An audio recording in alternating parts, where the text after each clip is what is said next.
فاسألوا الذكر إن كنتم لا تعلمون۔ تو اے لوگو علم والوں سے پوچھو اگر تمہیں علم نہ ہو۔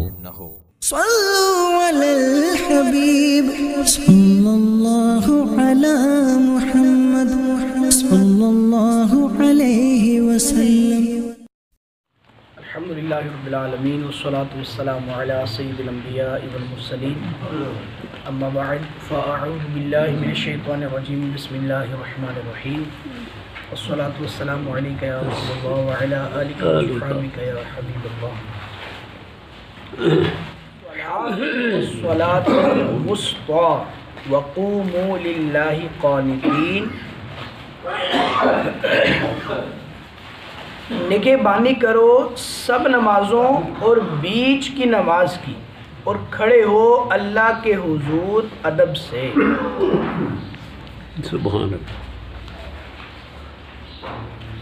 نکاح کے مسائل چل رہے ہیں، طلاق کے، عدت کے اور اس طرح کے مسائل چل رہے ہیں۔ اس کے بیچ میں یہ بھی ختم نہیں ہوئے، اس کے بعد آگے اور مسائل بھی یہی چلیں گے طلاق نکاح کے۔ اس کے بیچ میں اللہ تبارک و تعالیٰ نے 2 آیات میں اپنی نماز کا حکم ارشاد فرمایا۔ کیوں ارشاد فرمایا؟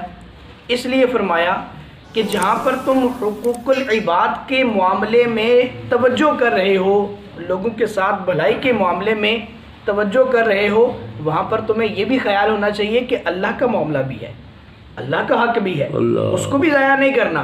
دنیا کے کاموں میں پڑھ کے اگر نماز کو ضائع کرو گے تو پھر تمہاری پوچھ ہوگی۔ نماز کو ضائع کرنے کی اجازت نہیں ہے، کوئی بھی معاملہ ہو، کیسا بھی سخت معاملہ ہو، اس کو نماز کو ضائع کرنے کی جو ہے وہ اجازت نہیں۔ اور پھر اللہ نے فرمایا کہ ساری نمازوں کی نگہبانی کرو۔ یہ نہیں کہ بس میں تو فجر ہی پڑھتا ہوں جی، بس کیا کروں جی، بس صبح اٹھتا ہوں، بس اللہ کو یاد کر لیتا ہوں، دن بھر کام کی مصروفیات ہوتی ہیں۔ بھائی تمہارے کام اللہ کی نماز سے زیادہ اہم ہے؟ جو اللہ کا فرض ہے اس سے زیادہ اہم ہے؟ نہیں، ہمارا کوئی بھی کام، دنیا کی کوئی سی بھی مصروفیت ہو، وہ نماز سے اہم نہیں ہو سکتی۔ اس لیے ہر کام سے زیادہ ضروری، زیادہ اہم ہم نماز کو سمجھیں۔ کوئی بھی کام کر رہے ہوں، جب نماز کا وقت آئے تو سب چھوڑ دیں۔ ایک بے چینی، ایک روح کے اندر بے قراری اتر آئے، جب تک نماز نہ پڑھیں ہمیں سکون نہ ملے، اور جب نماز پڑھ لیں تو دل کو قرار آ جائے، سکون آ جائے۔ اور ایک تجربہ کر کے دیکھیے گا، آپ کو ایک تجربے کی بات بتاتا ہوں۔ آپ جب دن بھر کے کام کے صحیح تھکے ہوئے ہوں، اس وقت آپ فرض نماز کے علاوہ کی بات کر رہا ہوں، فرض تو پڑھنی ہے نا، اس میں جو چس آنی ہے، جو مزہ آنا ہے، وہ تو ایک الگ چیز ہے۔ لیکن اس کے علاوہ جب آپ دن بھر میں صحیح تھکے ہوئے ہوں، اپنے گھر جائیں، سونے سے پہلے 2 رکعت نماز ادا کریں، اور اس میں سجدے کو لمبا کریں، لمبا سجدہ کر کے دیکھیں۔ یقین کریں اگر ہمارے جسم کی ساری تھکاوٹ اتر نہ گئی تو مجھے آگے پکڑ لیجیے گا، بھائی آپ نے غلط بولا تھا۔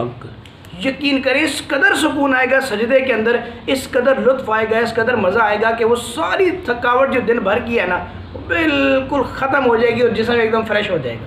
اس کو کر کے دیکھیے گا، انشاءاللہ بڑا مزہ آئے گا، بڑا لطف آئے گا۔ اور اسی طریقے سے آپ تہجد کی نمازوں میں بھی یہی کام کریں، سجدوں کو لمبا کریں۔ اللہ کے حضور کھڑے ہونے کا جو یہاں رب نے فرمایا بھی نا، قوموا للہ قانتین، ادب سے کھڑے ہو۔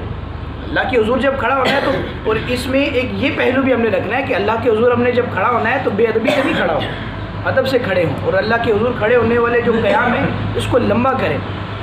اور اگر بے ادبی سے کھڑے ہوں، ایسی حیت اختیار کریں جو بے ادبی والی ہے۔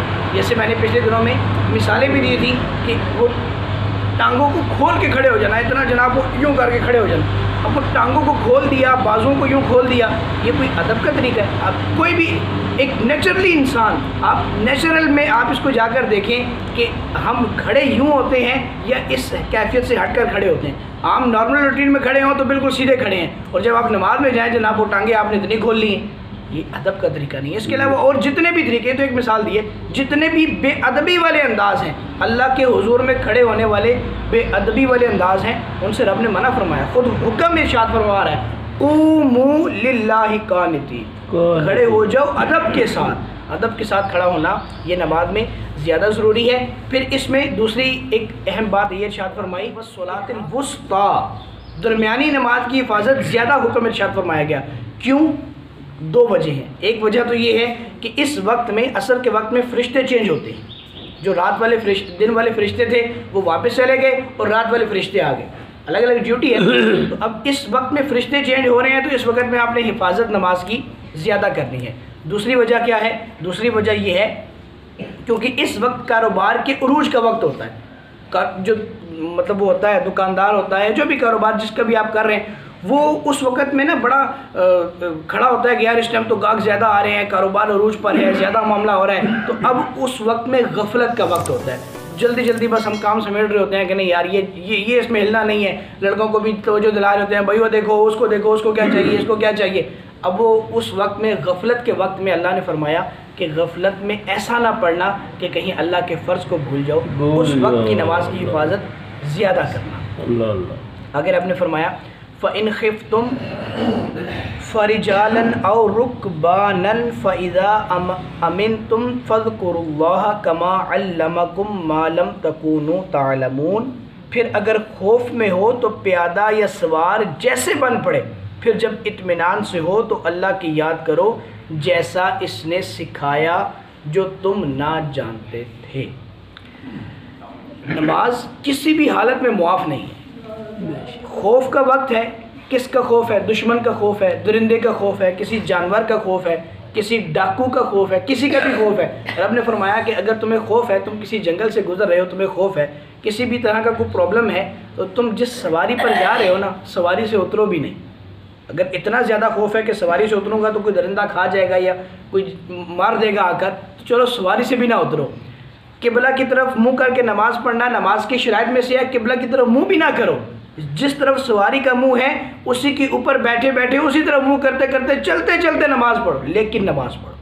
نماز پڑھنا معافی نہیں ہے, نماز پڑھنی ہی پڑھنی ہے. جس طرح کا بھی معاملہ ہے, جس طرح کی بھی آپ کو پریشانی ہے, جس پریشانی میں مبتلا ہو اسی میں نماز پڑھو. اور پریشانیاں تو ایسی ہیں, حضور جان عالم علیہ الصلوۃ والسلام نے ارشاد فرمایا جب تمہیں کوئی مشکل آئے نا, جب کوئی مشکل آئے جائے نماز بچھاؤ, مصلی اٹھاؤ, نماز پڑھنی شروع کر دو, پریشانی گئی. یہ ہم عاملین کے پاس جاتے ہیں نا, آپ ہمیں وظیفہ بتائیں جی میرا یہ کام درست ہو جائے. حضور نے وظیفہ بتایا ہے, پریشانی آتی ہے نماز پڑھو, نہ دور ہوئی تو پھر کہیے گا. تو اس لیے جب بھی کسی بھی طرح کا کوئی بھی خوف ہو, کوئی بھی معاملہ ہو, نماز نہ چھوڑیں.